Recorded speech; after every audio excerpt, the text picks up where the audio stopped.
મિત્રો આજે આવ્યો છું કયું આપણે ગામ કયું કલરવ ફાર્મ શારદાપુર. કલરવ ફાર્મ શારદાપુરમાં અને ત્યાંની જે સાર સંભાળ રાખે છે એ સંજયભાઈ ડાંગી છે ને આપણે અત્યારે જઈ રહ્યા છીએ તરબૂચના ખેતરમાં ઇન્જેક્શન મારીને મીઠું કરવાની જે વાત છે એ બાબત તમે એવું અત્યાર સુધી કશું છે જ નથી હોર્ટિકલ્ચર ક્રોપમાં. એ બાબતે કશું અત્યાર સુધી કોઈ જ નથી. આઉટ ઓફ કન્ટ્રીમાં કોઈ કર્યું હોય તો આપણને આઈડિયા નથી. એટલે વિડીયો બધા આવતા હોય છે કે ભાઈ આમાં મને કસ્ટમરે ઘણા સવાલ કરતા હોય છે ઓકે કે રમેશભાઈ કે આ બધા આટલું બધું મીઠું છે તો આમાં કઈ ઇન્જેક્શન મારેલું હશે એમ. એક વસ્તુ છે કે રમેશભાઈ મીઠાશ કરે ને મીઠાશ જે આપણી ઓર્ગેનિક ફાર્મિંગ છે ને એમાં મીઠાશ છે. બરાબર. મીઠાશ કોઈ કેમિકલ થી નહીં આવે. એટલે હમણાં હું મુખી ફાર્મમાં જઈને આવ્યો તો મને એને એ જ સમજાયું કે મીઠાશ આવવાનું કારણ એક તો જે ફ્રૂટનો જે ટાઈમ પીરિયડ છે ને એ પૂરો લે છે. પૂરો પાકવા દે પૂરું ટૂંકમાં. એને આપણે એવું નથી કરવું. મીઠાશ આવે એવું નથી કરવું કે તરબૂચને આપણે 15 દિવસ વહેલું લેવા માટે કે કોઈ કેમિકલ ફર્ટિગેશન કરી દેવું. હા એટલે ટૂંકમાં કેમિકલ નાખીને કે વેલું ઉતારીએ તો એમાં પછી મીઠાશ નહીં આવે. એની જે મેચ્યોરિટી છે એ પ્રોપર કુદરતી રીતે થાય ને એમાં મીઠાશ હોય. બીજું ઓર્ગેનિકમાં જે આપણે જીવામૃત ડીકમ્પોસ્ટર પછી જે બાયો એ વાપરીએ છીએ ને એની મીઠાશ હોય છે. બરાબર. એટલે જે પોષક તત્વો જે હોય ટૂંકમાં નેચરલ હોય. અને પેલામાં પેલું ડીએપી યુરિયા 0050 એ બધું નાખેલું હોય. હવે તો હું છે વોટર સોલ્યુબલ એટલા બધા કેમિકલ આવી ગયા છે પુષ્કળ પ્રમાણમાં કેમિકલ કોમ્બિનેશન 4 4 5 5 ના કોમ્બિનેશન વાળા ફર્ટિલાઇઝર આવી ગયા છે. એટલે એને લીધે મીઠાશ જે વસ્તુ આપણે દાખલા તરીકે જીવામૃતની વાત કરીએ તો જીવામૃતમાં બધા જ એલિમેન્ટ છે. બરાબર. જે ફર્ટિલાઇઝર વાપરીએ છે આપણે કદાચ એનપીકે લાવીએ તો 3 એલિમેન્ટ છે. જ્યારે જીવામૃત વાપરીએ તો જેટલી પ્લાન્ટને જરૂરત છે બધા જ એલિમેન્ટ એનું પ્રમાણ ઓછું છે.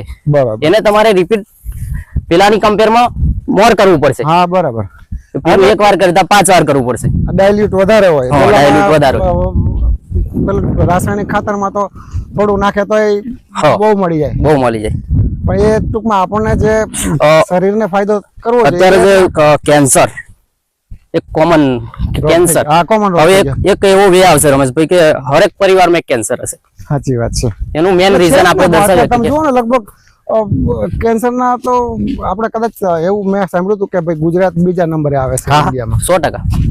તો એ બધી આ રાસાયણિક ખેતી ખાતર અને દવા કેમિકલ યુક્ત દવા બધી કેમિકલના રેસિડ્યુઅલ ઇફેક્ટ કેટલી છે ને એ કોઈ કસ્ટમર યા કોઈ ખાવાનારે કોઈ દિવસ જોઈ નથી. સાચી વાત. તકલીફ આ છે. હવે એક વે આવ્યો છે ઓર્ગેનિક નો અને ભલે કોસ્ટલી હોય પણ લોકો એક્સેપ્ટ કરે છે. પણ થોડી વાર લાગશે. હજુ થોડી વાર. ઓર્ગેનિક વસ્તુ એક તો મોંઘી પડે છે અને ઉત્પાદન પણ ઓછું. આ તરબૂચનું ખેતર તરબૂચનું છે તો હજી આને તો મને લાગે વાર લાગશે. મહિનો થશે જો આપણે લેટ ખેતર છે અને ફૂલ આવવા મળ્યા છે. ફૂલ ચાલુ થઈ ગયા છે અને હજી તો આ વેલો ખાસો મને લાગે લાંબો ચાલશે. નીકળશે હજી તો ચાલશે. NMK 1 kg ગોલ્ડન વેરાયટી છે મહારાષ્ટ્રની જે મધુબાન ફાર્મ કયો NMK ગોલ્ડન પેલા મોટા દાણા આવે. મોટા દાણા આવે, સીડ્સ ઓછા આવે અને સાઈઝ મોટી આવે. પણ તમને કહું એમાં ટેસ્ટમાં ખટાશ જેવો ભાગ આવે. એ તો જે દેશી સીતાફળનો જે ટેસ્ટ આવે ને એવો ટેસ્ટ આમાં નહીં આવે. એનો જે સીઝનલ પીરિયડ હોય ને એ ચેન્જ થઈ જાય ને પછી આ સીતાફળની કોઈ વેલ્યુ નથી. અને પછી પાછું બીજું એક પ્રોબ્લેમ એ આવે છે કે આમાં જીવાત વ્હાઇટ ઈયર થાય છે. પેલા સીતાફળમાં નથી થતું. લેટ હાર્વેસ્ટિંગ હોય ને આમાં તો એમાં વ્હાઇટ ઈયર આવી જાય. આ સીતાફળના ઝાડ છે પણ જુઓ પાનખરમાં જેવા ઝાડ હોય એવા બધા થઈ ગયા છે. અત્યારે પાનખર તો ના કહેવાય ને. પણ આ છોડી દે. પણ પાનખર સિઝનમાં જયારે વસંત ઋતુ આવવાની હોય અને કેવા નવા પાન આવતા હોય એવા અત્યારે સીતાફળમાં નવા પાન આવ્યા છે. બાકી આ સીતાફળના ખેતરમાં વચ્ચે તરબૂચનું ખેતર તરબૂચ વાળા છે ટૂંકમાં. આ એક મહિના 30 40 35 દિવસ પછી આમાંથી તરબૂચ આવશે. આપણે ત્યાં પણ આવશે. આપણે જ્યારે અહીંયા થશે ત્યારે લાવીશું. Thank you. આભાર. જય રામજી કી.